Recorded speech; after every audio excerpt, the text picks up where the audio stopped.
What is going on, guys? How are you? We are going to be talking about what is needed in your home care employee handbook. What is needed in your home care employee handbook? And I'm going to be sharing some things that you want to put in place to really make sure that your employees and your onboarding experience is really professional, efficient. But first, what's needed? Uh, let's kind of do our normal um, introduction. Hey, everybody, this is Sean, aka the Happy Business Chick, making sure you know your purpose and destiny in the marketplace. And I am your favorite home care business mentor, wanting to. Someone told me something really new today. It was a wonderful lady out of Tennessee. Dad, she said that you're right. The gatekeeping is so bad. I feel like, some of the, people at the licensing offices, they act like they're secret service. And I thought that was kind of funny. But you guys know this industry, they're all about gatekeeping, and I'm all about, revealing some things to you guys to help you be successful in your home care business.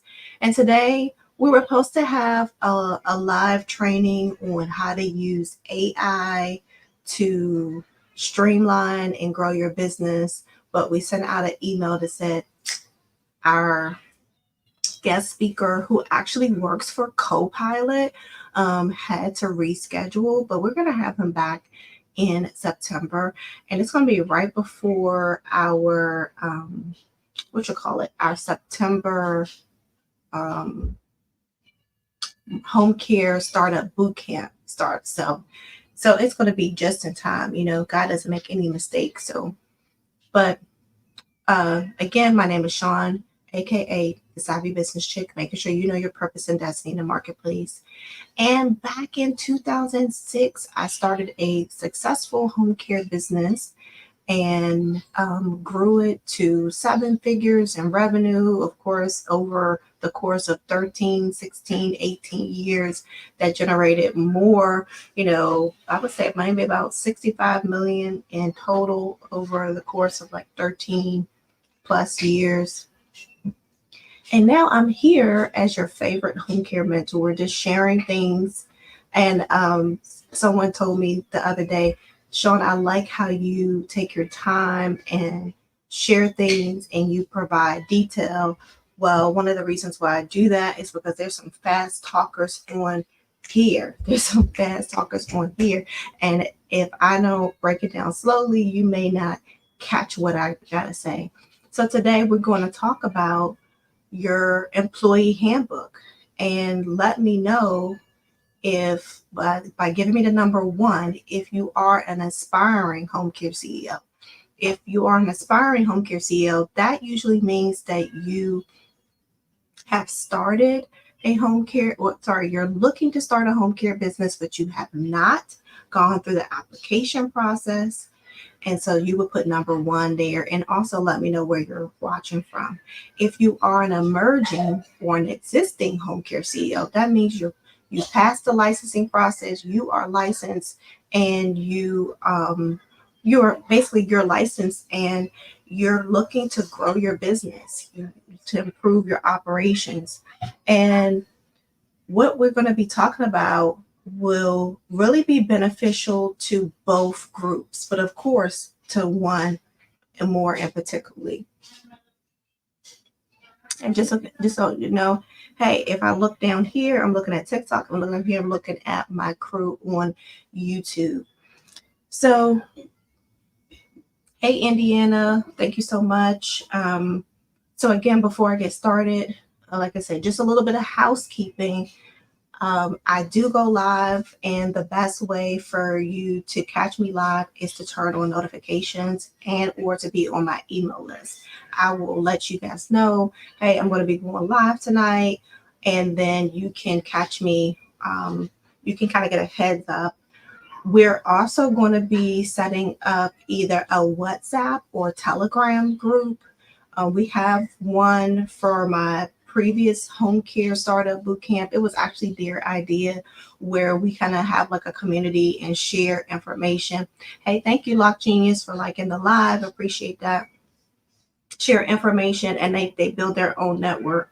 So that's really fun because I'm not really in these Facebook groups. There's a whole bunch of home care Facebook groups, and I'm going to address some of the things that have even been said in that. I do that on a regular basis, especially when I'm on like TikTok or my Instagram stories, kind of like give my perspective on a question that may have been asked in those groups. But tonight, again, we're going to be talking about what is needed in your home care employee handbook. So again, if you want to share with me, number one, if you're an aspiring home care CEO, and number two, if you are an emerging home care CEO. Just want to know where everyone is as well, and let me know where you're watching me from. I got Indiana over here. Been looking on TikTok to see where everybody's watching from. Okay, great. We got twos over here. We got ones over here, twos over here. And tonight, when we're done, we're going to be Pennsylvania over here, California over here. Great. Houston, Texas. Hey, New York, Florida. Great. Okay, so let me start off with a question. Hey, Judith, how are you? Let me start off with a question. Columbus, North Carolina. Who has an employee handbook? I should have saved my numbers. You can say me. Who has, or you can give me some. If you have an employee handbook, actually give me some hearts over here on TikTok, and you can give me some hearts over here. I think you can do hearts on YouTube. Connecticut over here. Who has an employee handbook? Okay. All right. Great. Thank you so much for the hearts. Okay. So most of you, if you have an employee handbook, great. That's good. It's now giving you that professionalism that you need to present to help onboard your clients. For those of you who do not have an employee handbook, I'm going to go over some things that should definitely be in your home employee handbook, and how you can make sure that you're addressing things with your staff during that orientation process. So thank you so much for sharing the live. During the orientation process, I was doing a couple of trainings earlier this week, and I'm going to go to my whiteboard as I like to normally do. And a lot of you get stuck in that hiring orientation process. And I want to let you know that when you have hired someone, hey, how are you? When you have hired someone, then orientation follows. Now, sometimes that's on the same day because, when someone comes to our office, oh, thank you so much for the badge. When someone comes to our office, whether we have a home office, a commercial office, we need them to complete everything thank you for the roses as well. Thank you for the rose on Andrea. Appreciate it. We need them to complete everything that before they go out and work with our clients. We need to make sure that they have the company philosophy in check. They know how to get paid. They know how to do certain things. And that's why I'm going to go over some parts that's in our employee handbook. And I'm going to give you a little bit of glimpse of what is in our employee handbook. And you guys know I am the queen of DI I don't want to use the word queen. I um I am the originator of the DIY kits, right? It is an idea that God gave me that some of you can do this by on your own, but you still need some help. So these DIY, aka do-it-yourself kits, are your guide to being a successful home care business. And when I got started, I can honestly tell you guys, I did not have an employee handbook maybe until like my fourth year.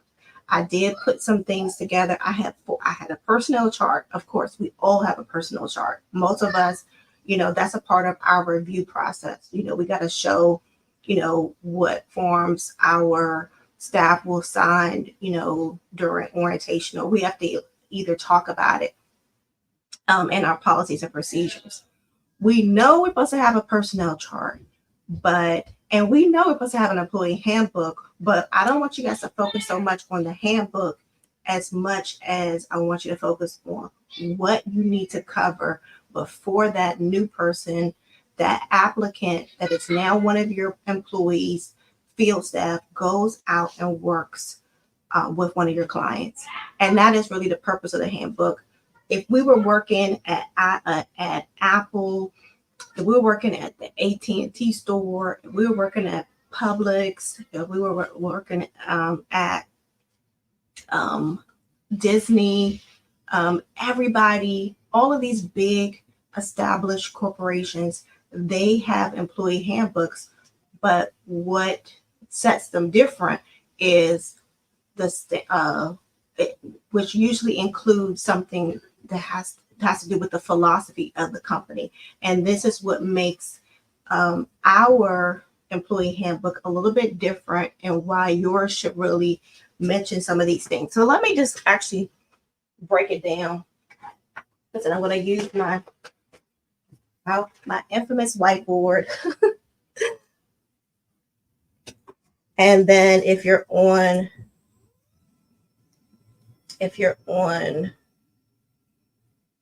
sorry, I got a Tampa Bay shirt on. If you're mad about it, blame my husband who gave it to me. So, in a minute. Here we go. Okay, let me pull this up. And feel free to ask a question in between me sharing some things with you. Oh, thank you so much for sharing the live. Now, I'm going to apologize in advance. I did get you guys told me about a mirrored like screen thing, so that you guys on TikTok can see my screen. But in the meantime, I'm just going to flip. I'm going to write it, and I'm going to talk slowly so you know what I'm talking about. Okay, so in general, your employee handbook should definitely cover a couple of things.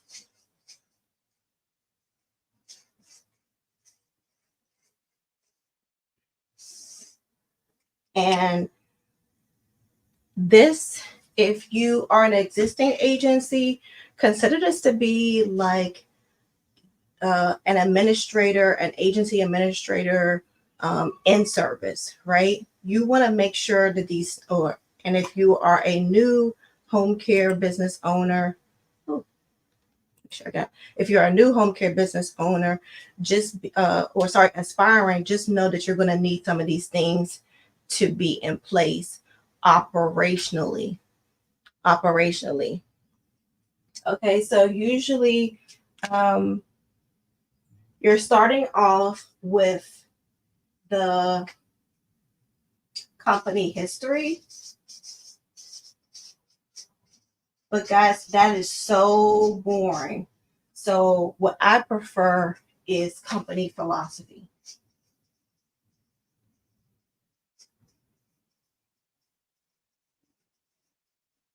Now, you can have company history actually in your handbook, and it's written. It can talk about why the company got started. Um, it can have the rich history, whether you've been in business for 6 months or 6 years or 16 years.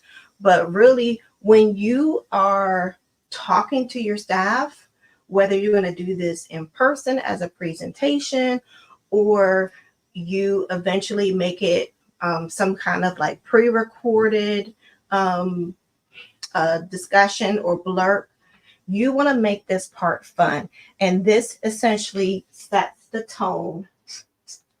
This essentially sets the tone um,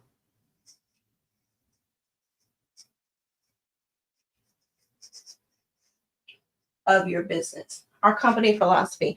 And you want to say some things in there about your audience that you guys, yeah, I'm sure you guys understand the term audience. So your audience is your new employees. So just think about it. This is like your State of the Union speech.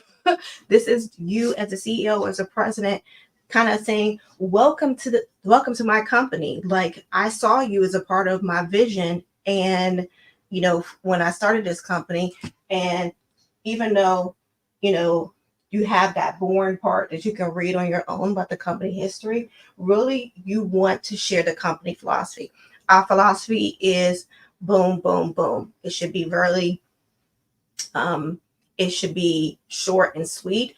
It can align with the the community, the target audience that you serve. Like, our company philosophy is, we're there to help families of special needs children, or children with, or individuals with intellectual disabilities, or we specialize in helping seniors with dementia, or dementia related diseases or conditions. And you're an essential part of our team, of our business. So I'm going to share on our home care uh, employee handbook template. It it has in section 1, organization description, introductory statement. So that's that introductory statement, head of office location, customer relations. Some of these things you can remove. The management philosophy, employee identification, if you're going to have them wear badges, work uniform, if it's going to be required for them to wear work uniforms, and privacy and confidentiality. That's in section 1. So I'm talking about what is needed versus what is needed versus what it's going to be actually in the employee handbook. Now, if you don't have a employee ID policy, remove that. Right? A lot of agencies are going to employee ID because some states have are making it a requirement, especially if you with Medicaid, because there have been some instances where, of course, the state is always protecting the little old lady. Someone has shown up to that person's home and they were unable to be identified, that they work for this said company, or were there someone who came in and took advantage of a senior. So employee identification is becoming a little bit more um, of an issue.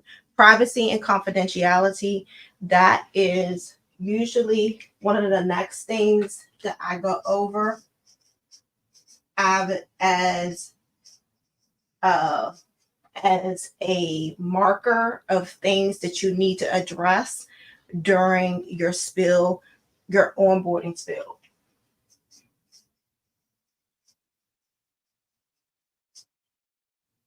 And that's pretty much HIPAA. Now, HIPAA is a big thing, and we normally, how I share that, when I used to do the employee onboarding, I would remind that nurse, that caregiver, that just different things could be a violation of that person's um, that person's health condition. If they're on the phone and they get a call from their husband or their spouse or their significant other, and they're mentioning, yeah, well, I'm still sitting here at the at the doctor's appointment for XY, my patient, because she did XYZ, you are actually violating privacy and confidentiality. So you want to bring it to their attention. Examples, usually what really helps is examples. And they even have some videos that are kind of funny that can help with that. But you want to make sure you're addressing that. Okay. Next, what your employee handbook covers, this is the next section. And like I said, I'm going to flip the screen and share some things, is the nature of their employment, right? That's the area that kind of talks about, are they an at-will employee? What determines if they're part-time, if they're full-time, if they're independent contractor. You need to have a description of that so that it's not debatable, and that it's that person has a clear understanding of what the nature of their employment is. It can mention some language from your employment agreement, but essentially that is in the handbook. So when they sign it at the end of that acknowledgement page, that it was addressed, right? During that section, so this was all in section 1. Like I said, I'm going to share in just a section.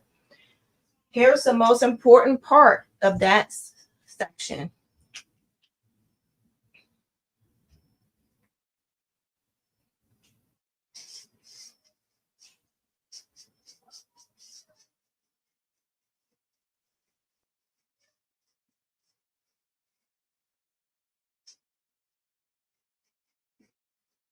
This is the most important part of that section. Conflict of interest or non-disclosure.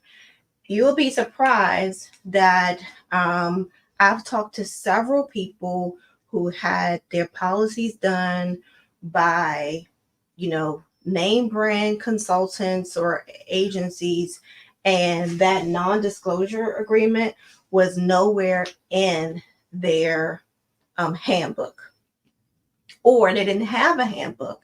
And so being that, the employee acknowledges that they want conflict of interest. Perfect example. Remember, I said my home care agency or home health agency, I started off with skill, and I didn't touch the elderly into several years after over 13, 14 years after I got started. So some of my nurses wanted to start an agency, right? So that's a conflict of interest. I wasn't stopping them from starting an agency, but it can become a conflict of interest. Became a conflict of interest at one point when I had this one nurse that I ended up bringing into the office to do some of our quality assurance activities, and she had an agency and was answering intake calls, and it came out that she wasn't in violation. She wasn't telling clients, oh, well, XYZ can't provide the service, but my agency can. But that would have been a major issue. And so guess what, guys? You don't know what you don't know. You probably would have never thought that you would have an issue like that. Well, thanks so much for sharing. So that's the example of conflict of interest.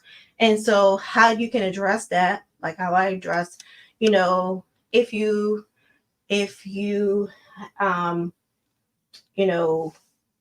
conflict of interest could be that they are an RN supervisor with another agency, or they have a lead position with another agency, and they can be in the position to convince the client to move to a different agency. You want to bring bring that up.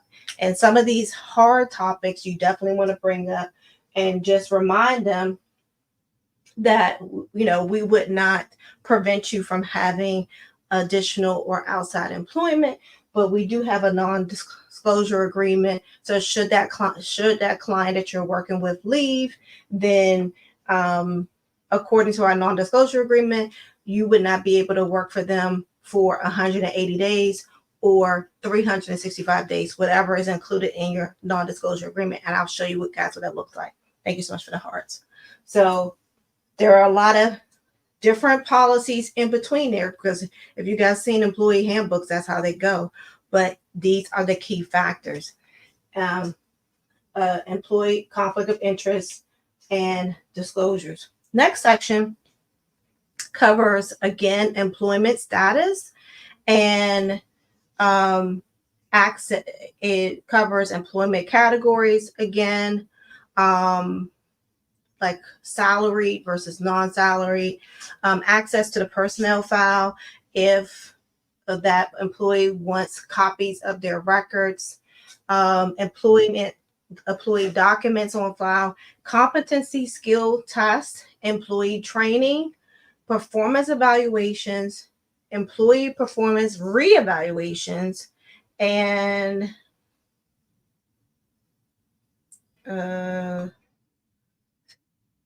job descriptions and salaries. So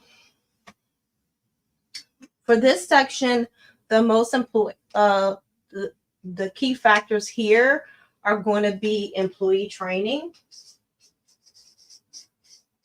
Usually employee training is definitely initially, and then it's annually. And you want, is that a fireable offense? Which one? I'm sorry, I missed your question. You can. Are you talking about the conflict of interest? Yeah. Employee training, for all of us who are in regulated states, we had to submit within our policies that says we're going to have the initial training, and initial training is on these subjects. And then you have the annual training that's on these subjects, right? And then, so letting them know that it is required, it is mandatory that they do the initial and annual training. And why you're letting them know is because you want to let them know that they can be, as I so politely say, removed from a case if they're out of compliance. So going back to your question, could they be fired if they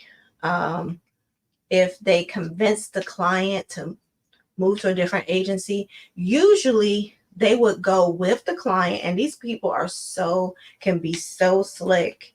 And we've had people, take a Uber, or drive a different car, so that if the agency suspected that maybe that employee with the client, there's ways to check. And at that point, they may not even be working with you. So it's not even a matter of firing. What you're saying is that you could, because you make the client sign a non-disclosure too. So on the client side, they can be fined, whatever, $1,000, $1,800. On the employee side, you can take legal action as well. And this is why that statement is really important. So you're not even worried about firing at this point. You don't want this to happen, but you got to bring it up. You got to address the elephant in the room. And like, I don't even stay on this too long, because it is what it is. Like, we understand that, when you're working with family, with families who are our clients, like I really emphasize, you work with our clients, and I'm not being a jerk about it, but essentially I did all the hard work. roll up my sleeve. I did all that marketing, roll up my sleeve. Like, yes, are you there with them longer than I am? Are you doing a fantastic job? Yes, but that's our client. I'm on the record for that client, not you. So I kind of do it in a polite way where, we don't like, we know that sometimes families, may have a disagreement with the agency and they may leave. We want you to know that according to our non-disclosure agreement, you would not be able to continue to work with that client without permission. So it could be in there, or you can just say, continue to work with that client without violating the non-disclosure clause. Hey, Sandra, just saying that.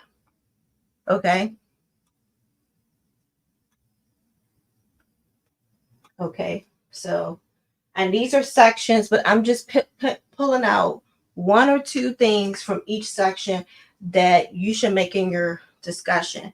A lot of times these orientations, these onboardings are very long, and you guys need to make it a little bit more bulleted.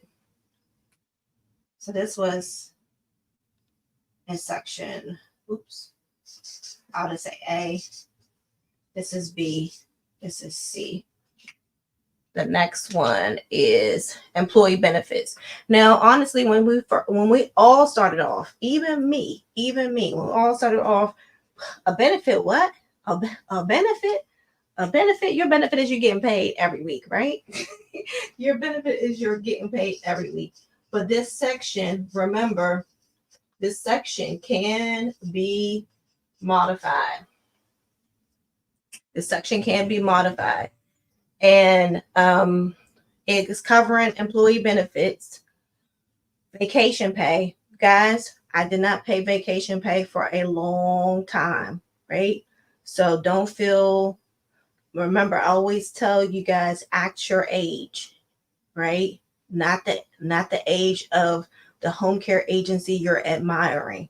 Act your age. So if you're only 1 year old and the agency you're admiring is 16 years old and they have this benefits and this benefits, just make plans to get there, but don't put too much pressure on yourself if you can't offer that in year one, right? Because you're still understanding how your cash flow comes in, if your clients are stable.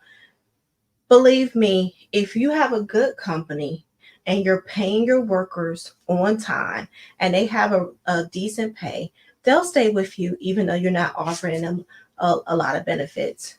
They'll stay with you. You might lose some, right? I know there was some, there was a group of, I had a group of Asian nurses that wouldn't do home care because like I had gotten a contract with the school system and they would do my contract because with the contract I had included, where we could, bill higher and be able to offer certain benefits. But if I wanted them to do home care, no, because at that time my home care agency didn't have a lot of benefits to my workers. So on this one, you can modify it, save some of it for later. Goes over employee benefits, vacation pay, religious observances, right? So you may get someone who has a religious observance and it's going to give you some verbiage of how to address it. Recognize holidays. Recognize holidays is something you should cover, right? Because recognize holidays, holidays usually means that's the day they're going to get paid more. That's the day they're going to get paid more. And I did not do traditional holidays. I did holidays that were harder to staff. Like, here's a perfect example. And this was what I learned from actually operating a business. Mother's Day was a very hard day to staff when 99% of the caregivers and nurses are women. Not all of them are mothers, but most of them are women. So you tell me I got to sit here with your mom when I'm, and my family want to honor me as a mom. So that was a really challenging day to staff. So the people who worked that day, they got paid extra money, right? So we made that kind of like a holiday, or you got paid extra a higher rate. Let me tell you guys this. You may not think that you may don't always look at yourself as other industries. Our industry is a 24-hour, 7-day a week industry. We can't do what other people do, what other industries do, because we're in healthcare. But then that's what also makes us so different and so long lasting. We are long lasting. We have strength. We can, I like to say we're recession proof, but we're even better than recession proof, right? Oh, thank you so much for the badge. Why would you say we're better than recession proof? Because we're in the top 3 or 5 things that even the government would not cut. We're up there with military spending. The essentials are healthcare, food, protection. We're up there with essential things. And so that's what makes us really, really important. And for anybody that's starting, who hasn't started a home care business, that's thinking about starting, just remember that this business, no matter how many people you think are starting the same business as you, this business is a this industry is so successful because it's the most it's among the top needed. Thank you so much for the hearts. So that's the only thing I will really cover there. Actually, let me move it up. I would cover um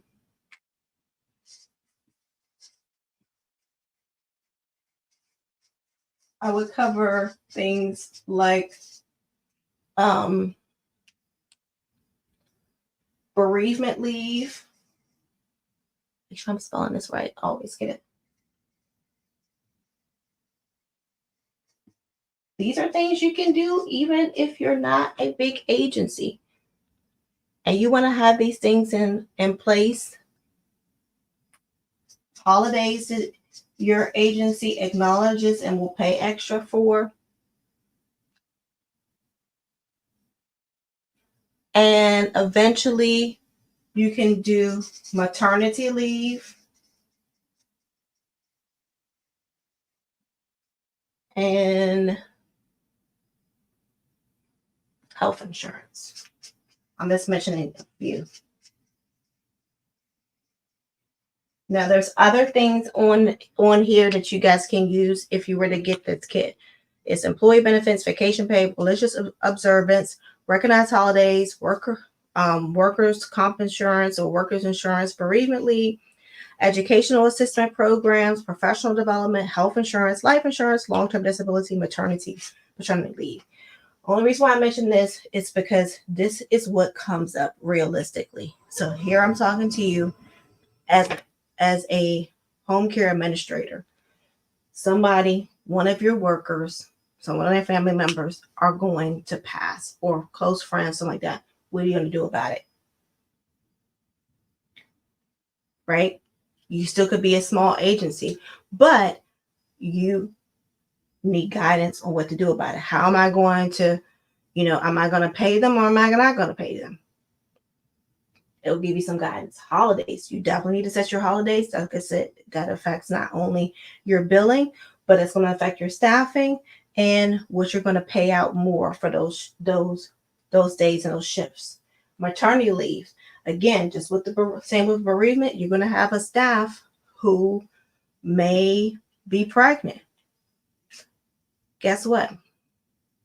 That goes back to when we went, when it talks about employment categories, right? That's in the section above this.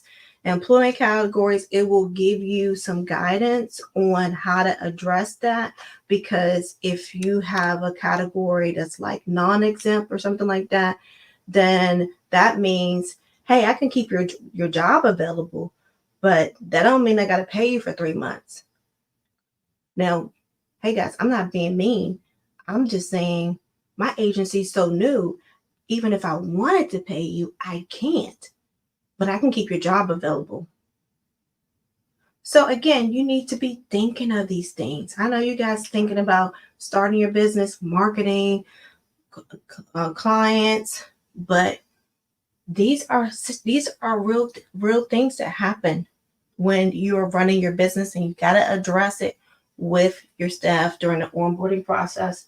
Health insurance. If you don't have health insurance, don't mention it. Scratch it off the list, remove it from the handbook until you're ready. If you do have health insurance, then you need to be telling them when they, how many hours or what status of their employment will they start being able to qualify for benefits. That's all you're mentioning in them. Okay, section 5, my favorite, timekeeping and payroll. This, you definitely have to go over timekeeping. Now, when you go over timekeeping and payroll, you're going to do this whether you are on paper or you're using the software. I like to make this section really fun during the onboarding process because I usually would do this spiel like, hey, at XYZ agency, we like to pay you weekly and on time. And the way that we can achieve that to make you happy for the great work that you're doing with our clients is to, boom, you got to turn in your documents on this day. You have to have a set day of the week that they have to give you all of their documents. It can't be, well, oh, I sent this on this day, I sent this on this day, because essentially, and we're not going to even talk about that tonight, you got to do billing, right?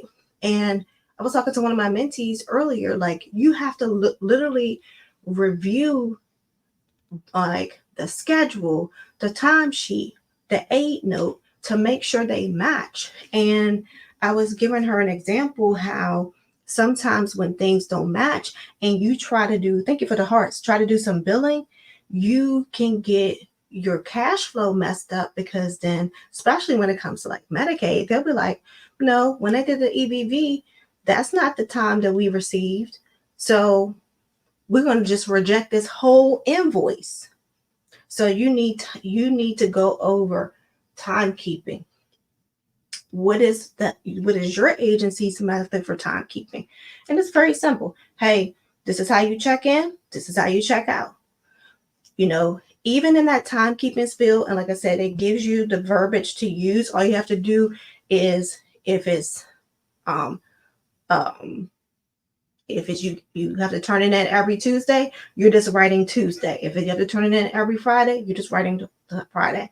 Another thing that you should definitely go over underneath this, other than timekeeping, you should definitely go over the payroll schedule. The payroll schedule is really important. Usually it goes like this. Even if it's not attached. Usually the payroll schedule would not be in the employee handbook. It's usually be attached. It will go like week,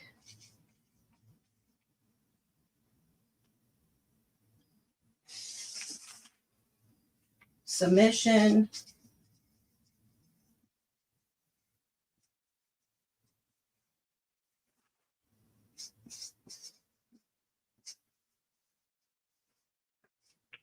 okay, so I'm going to use September 1st just because it's a clean week, right? And not getting too much into billing, but just so you guys know, in home care industry, our pay week is Sunday to Saturday. So that's why September 1st is a really clean week. So September 1 through September 7. And I'd just like to mention that if you had a client that started on September 5th, which is a Thursday, stick to your policy, your protocol. And even if your nurse, your caregiver only worked 2 days, you better send out that invoice, right? But, some people, especially when they're new, they're like, oh, I'm just going to hold it so I can get one big invoice. No, don't do that. You need to get accustomed to doing the activity of billing, even small amounts, processing payroll, because I'm telling you, and I'm telling you from experience, that when you have hiccups, you're going to wish you would have just sent it out sooner. It can mess up your cash flow. And that I would say sometimes is one of my only biggest complaints, or, cons, as they say, pros and cons about home care, is that sometimes we are chasing waterfalls, right? we're chasing accounts, we're chasing that cash, we're chasing that reimbursement from the state. But other than that, things go pretty smoothly, right? So let's say this is a work week, and that is, just because you guys not looking at the calendar, that is Sunday to Saturday, right? So let's say your submission date for your documents is on Tuesday. So then that would be 10. And let's say your pay date is September 20th. Usually you have a grid that goes like this from the beginning of the year all the way down until the last week of the year. So your grid is usually 52 weeks. Why do you do an entire payroll schedule prior to the beginning of the year? It's because when you are onboarding, you're onboarding at different times of the year, and you want to be able to tell this new applicant, this new employee, hey, you fell on week 27. And because you're going to fall on week 27, when you start working, just so you know, we pay Saturday and Sunday. So when you start working, don't forget, you got to turn in, you follow this to know what day you got to turn in your document. And this is when you get it paid. That is so important to go over, because people need to know how they're going to get paid. They want to work with you, but it's important that you go over that during the onboarding process. Patricia, you said you have a statement and the service agreement with the client. What kind of statement? This is talking about employees. So if you have a statement in the service agreement with the client, that's great, but your employee won't see that. So that's what I'm saying. We're going over what in the employee handbook. And so the employee handbook is usually going to reference the payroll schedule. Now, I've had people that would have held on to their nurse's notes, and then they want to get paid for a whole month of timesheets. And what I've done, hey, you didn't follow the schedule, then we will process it on the next week. We're not obligated to just rush and pay you a whole month, because you didn't do your submission date. You didn't do it per submission.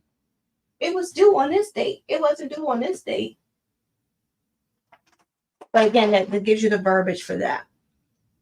Like I said, it's not to be mean, but in no shape, but you do have to give your staff guidance on submitting it that way, because if you're with the Medicaid or even an insurance, they want to see those documents. Sometimes they will audit you, and they will audit your documents, and if you don't have them, then they can take their money back.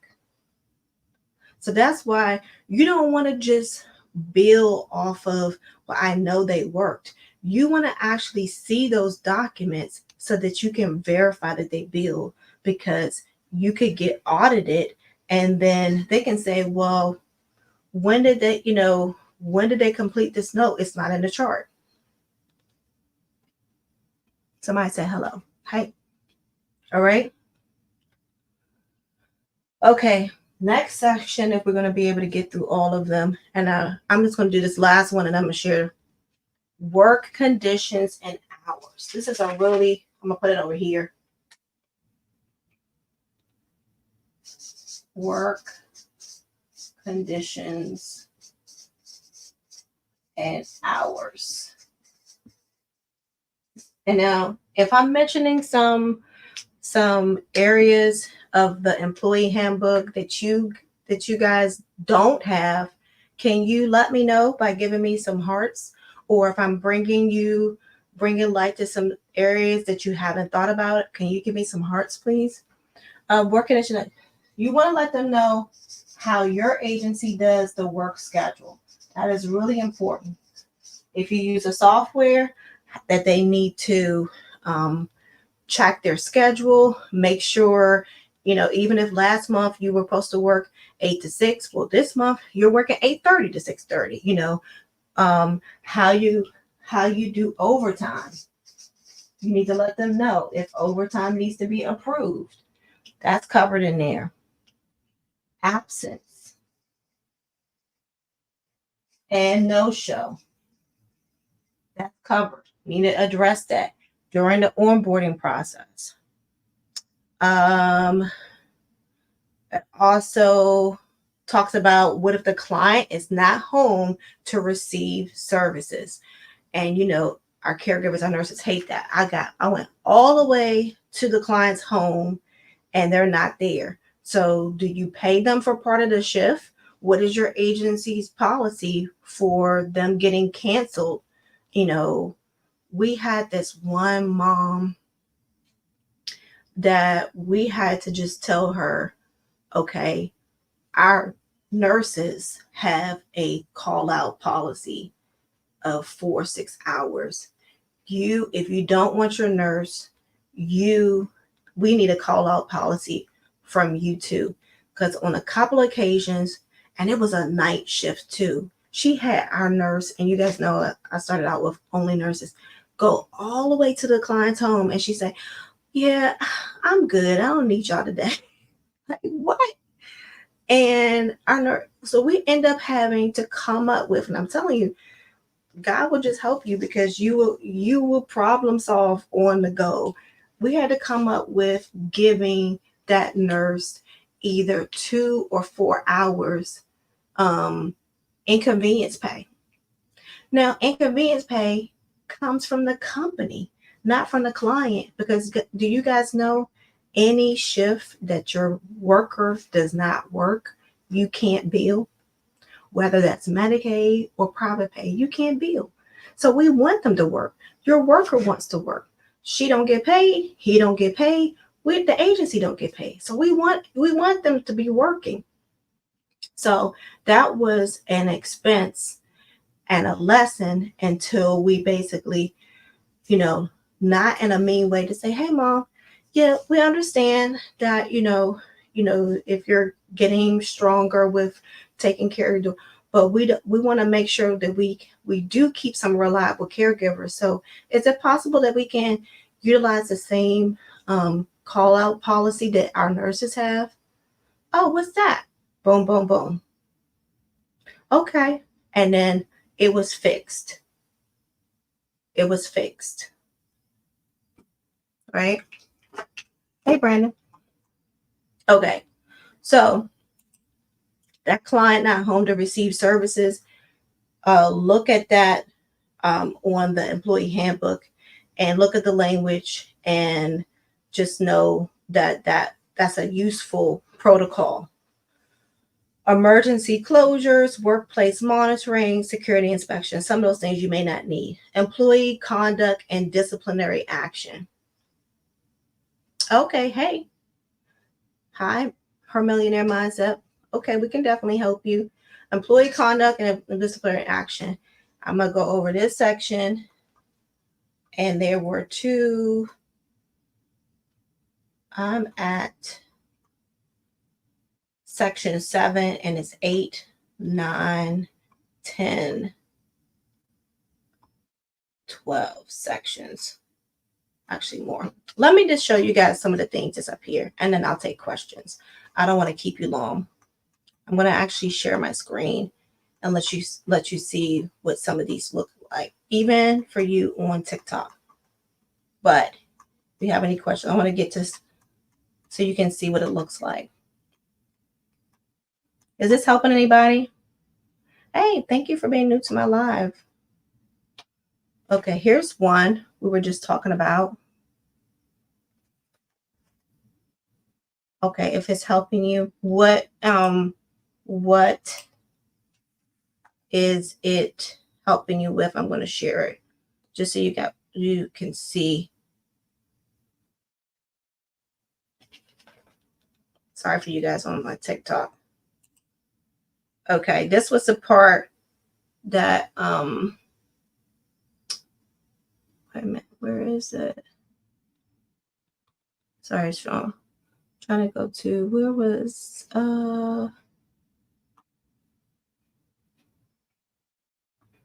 where is that document? Wait a minute.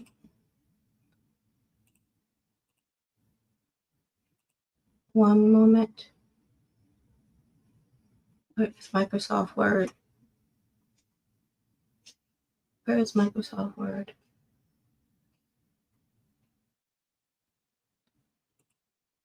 Oh, here it is. Why they do that? Okay. So here, this was the part that is talks about the different categories, right? And you see how easy it is to just put your name there, what the initial probationary period is. That was the section I mentioned. What document should be on file, right? Employee training. Remember, you would just mention whatever it is for your state. Now, remember, this is for operations. This is not necessarily for your licensure. This is for you to be efficient, right?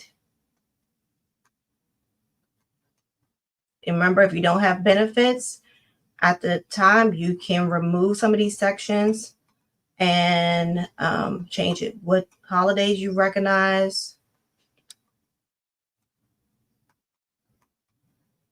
the company's workers' compensation policy,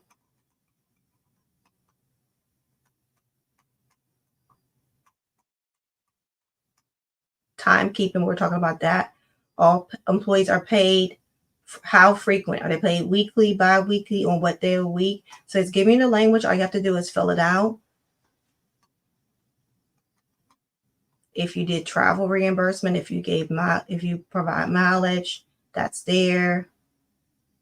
Your work schedule, what do you do for overtime? It's giving you the language. It's not paid to non-exempt, right? You know, your absence policy, if you're able to do that.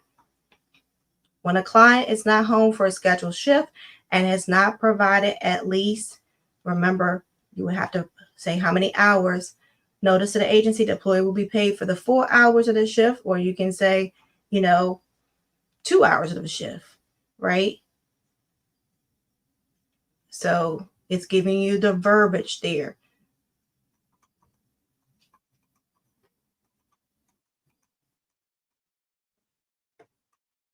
Visitors at the workplace. I wanted to cover that, but I know we're running out of time.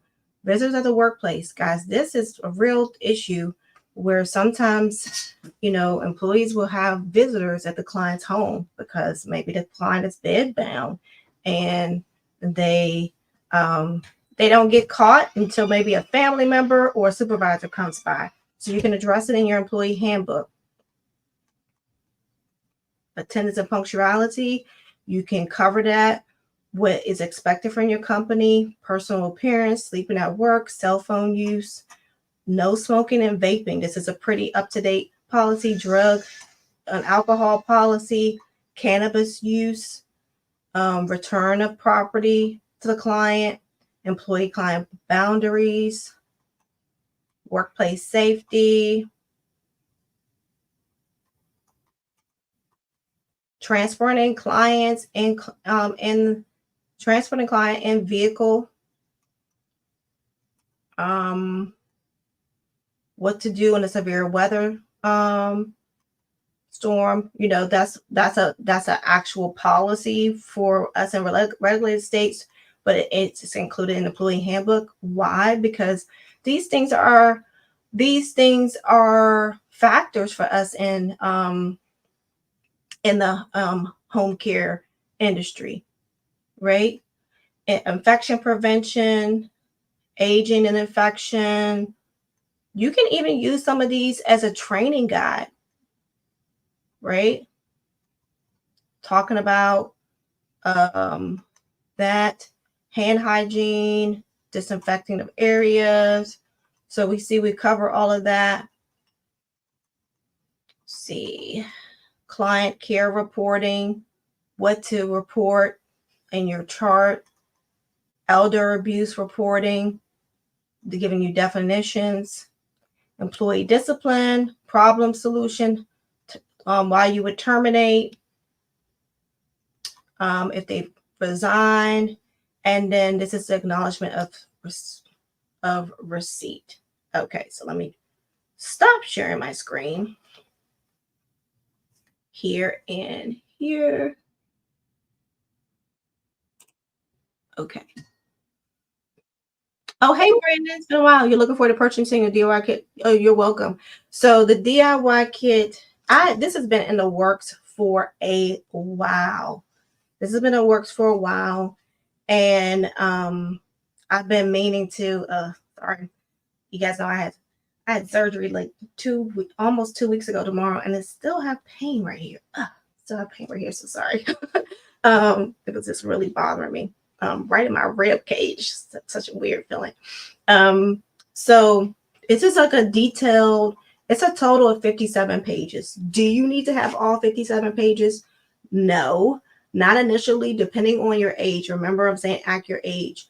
But because you're going to have this DIY handbook, I would, after your instant download, I would have several copies, maybe one for where you are now, maybe the next, and keep everything in place, right? So you have those essential policies in there. And then the other one could be for, what you're going to look like 2 years from now, 5 years from now, when you're offering health insurance or 401k.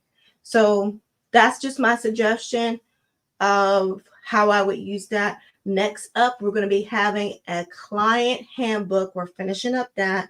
And I'm going to do the same thing like how I did here, and show you guys what should be included. So you guys know my stance. You don't have to get this kit, but if it's something you need, the first 50 downloads, we're offering 45% off. It's normally $97. We're offering 45% off. So that makes it like $53. The link is going to be in my bio. Did I already put the link in my bio for you to grab that kit? And you're able to just, start putting that in place for your business. Here's another suggestion that you make. It's 57 pages, so I'm just going to use this as an example. You can download it now. It's instant download. You make page 56, 1 through 56, a PDF, right? So that means you can even save yourself some paper, right? And email it to your applicant, the person you're onboarding, because all they need to do is sign page 57, right? Yeah, it's a DIY handbook, correct? So as you saw me sharing my screen, you have to go in. You can put your company. You put your company name, on it. You put your company name. You can even put your company logo. Let me go back real quick. I just want to show you guys what the first couple of pages look like. Okay. So this is how you, oh, sorry. You add your information here. And you can adjust the table of contents. As you can see, it is a addable form. So it's not anything you have to retype over, and it lets you know this is kind of like your message from the president, but that's how it looks. Okay. So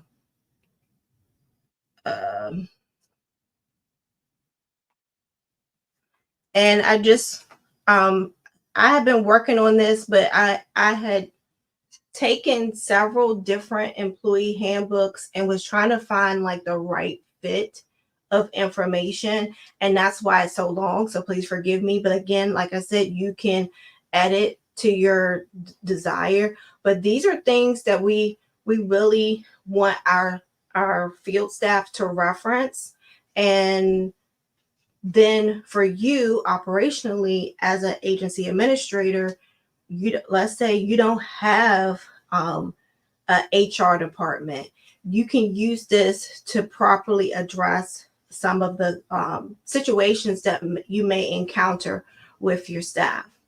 I can tell you guys that when I first got started, I didn't have an HR department. I made some mistakes, and thankfully, it didn't cost me like a lawsuit or something like that. And thankfully, God blesses where they said babies and fools, because like I probably did some things that had I had a proper guide, I probably I did some things that I probably should not have. But okay, so sorry. I'm seeing some questions on YouTube. If you have any questions on TikTok, I'm going to take a couple of questions and I'm going to jump off in about 3 minutes. So thank you, Brandon. You're going to be looking forward to purchasing the kit. Okay, like I said, it's on sale right now, and the link is in my bio. No, Renita, you don't need it for the survey, and you don't need to purchase the kit because in the home care licensing program, you automatically get the kit. You get actually a customized employee handbook included, so you don't have to purchase it, and you don't need it for your survey. Remember, this is not for your survey. This is for operations. So I help you guys not only with getting started, but we do startup, we do operations, and we do actually startup, growth, operations, scale. Those are your 4 levels. You're either on the startup floor, then you got to press the button in the elevator to the operations floor, then you're on the growth floor, and then on the scale floor. That's how you are, right? Sometimes you're going back and forth between operations and growth, right? So it's okay. Oh, you're welcome. Saying that they cannot, Patricia, saying that they cannot employ a caregiver for 12 months of service, or they are charged a fee. It's also in the employee handbook. Yes, that's in the disclosure agreement. Oh, you just purchased a kit? Thank you so much. And did it come up with did it give you the discount? Thank you, just purchased on TikTok. How do you manage the business? Are you already started, Venus? And I'm going to try to get to that question for you. I want you to see the language.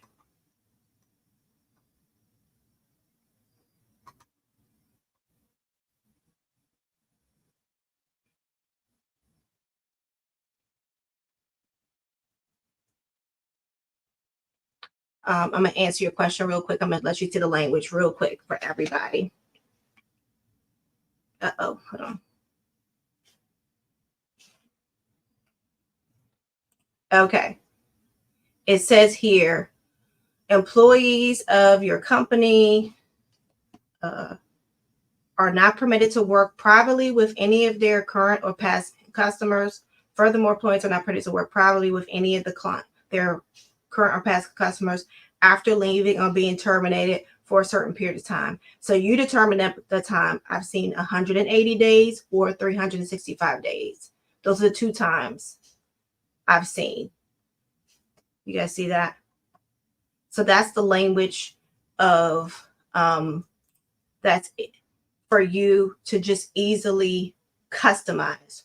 Remember with the kits, you're doing customization. You're just customizing.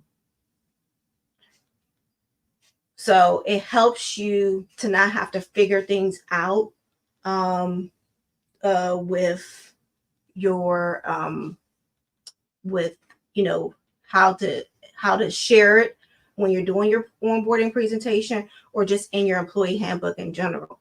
And prior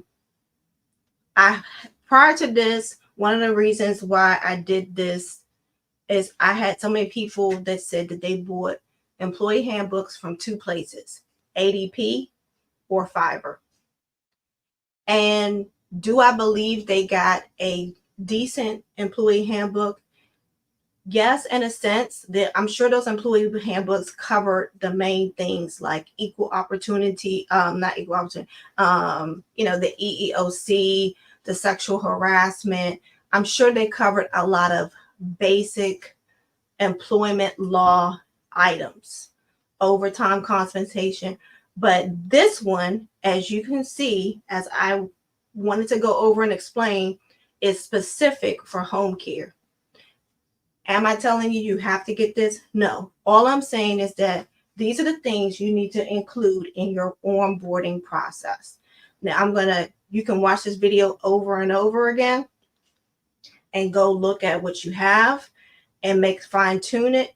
And or you can go utilize our kit and make it a little bit easy for yourself. This is Thursday. If you get the kit, you probably be finished updating it by the weekend. And like I said, I've given you some suggestions on making the first part a PDF. You can make the part that has to be signed. If you want to be super efficient, you can put it on DocuSign. So, how they charge per page, or you can just print it out during your orientation and they only have to sign that part. Or you can, have it signed. My dental office did something real cute and fancy. Like they put some of their forms, like they put like a page protector, so you would sign with like a whiteboard, like a thin whiteboard. They made a scan of it, uploaded it, and then they just save a paper. So however you do it, just be efficient. I want you guys to be not just your regular old mom and pop agency. There's nothing wrong with mom and pop. There's plenty of good mom and pop shop, but we want you to be professional. We want you to not just have a professional look, but be professional in your presentation to your staff. Some of them might not take you as seriously because you're like, this is a home office. Yes, we have an employee handbook, we have protocols, we have requirements, we have standards, and we have clients, right? So this is what we want you to do when you're working with our clients. And you'll get confident with going over these things because it kind of becomes like your little script. Good evening, Sean. Is a MPI number required for a non-skilled home care agency? Hey, China, thank you so much for asking that question on TikTok. I have a blog on LinkedIn about why home care agencies need an MPI number. So and how to get one for free. So my answer to your question is yes, you do. Even non-skilled home care agencies need an MPI number. MPI number stands for National Provider Identification Number. A lot of times your initial licensing process will not even ask you about your MPI number. But once you get into applying for third-party payers, Medicaid, they can ask you for your MPI number. And then that's when most people do it after licensing, when they're trying to get credentialed. It is a National Provider Identification Number. It's almost like your national billing number. And you have to choose your what's called taxonomies. That's associated with the kind of services you provide. And even if you have an agency in Ohio and another one in Connecticut and in Florida, you have to register for each location. So yes, and hopefully that question answers your question. And actually, I think the blog that explains that and even gives you the link and the steps of how to get your MPI number is in the link in my bio. You may have to scroll down a little bit, but it's in the link in my bio.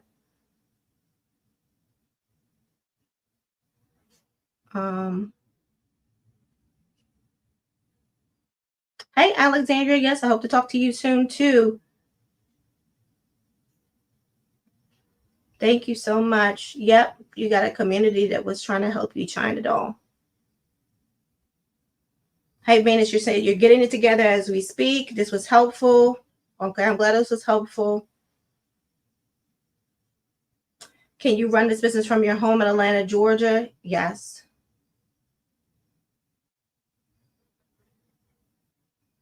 Type 1 and type 2. Now, looking at the application, I think it's type 1. You are applying as a facility. That's what I say. Go read that blog. You're applying as an MPI as a facility, not as a person, not as an individual. There are some doctors, nurse practitioners, RNs, therapists. They can have their own MPI number, but you will be applying as a facility. I know it sounds weird. You're like, I'm not a facility. That's the category that they're put the home care agency under.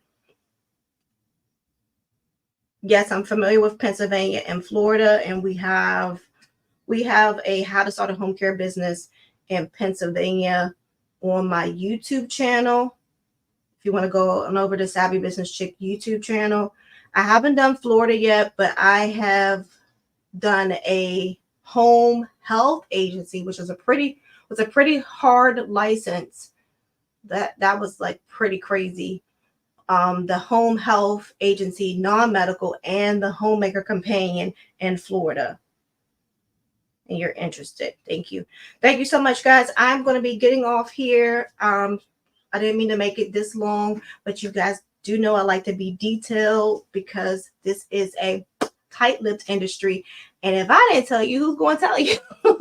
So just really felt I have been thinking about it for the past couple of days. I was going to do it as a lunch and learn. I'm glad I did it this evening so that you guys have more time to marinate on this.